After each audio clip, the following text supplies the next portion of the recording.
Good morning. ഇന്നൊരു day in my ലൈഫാണ്. Full day in my ലൈഫല്ല, രാവിലത്തെ കുറച്ച് തിരക്കുകൾ. അപ്പോൾ ഞാൻ ഇന്ന് ഒരുപാട് ഐറ്റംസ് ഉണ്ടാക്കി. അത് എന്തൊക്കെയാണെന്ന് കാണിക്കുന്നതിന് മുന്നേ ഞാൻ ആദ്യം ഒരു ചായ കുടിക്കട്ടെ. ഒരു ചായ കുടിച്ചാൽ ഒരു എനർജിയൊക്കെ കിട്ടുള്ളൂ. രാവിലെ 4 മണിക്കുള്ളതല്ലേ.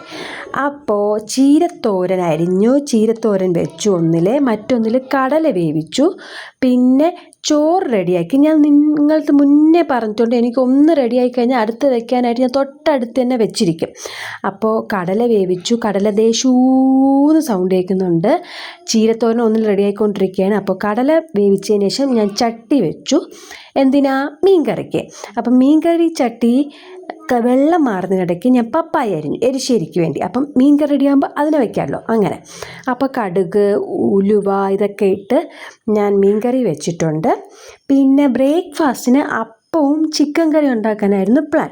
അപ്പോൾ അതിന് വേണ്ടി ചിക്കനൊക്കെ ഒന്ന് കഴുകി സെറ്റാക്കി റെഡിയാക്കി ഒരു എളുപ്പ രീതിയിലാണ് ചെയ്തത്. പിന്നെ ക്യാരറ്റ് തോരനുണ്ട്, എരിശ്ശേരി ഉണ്ട്. അങ്ങനെ ഇന്നത്തെ ദിവസം കുശാലായി.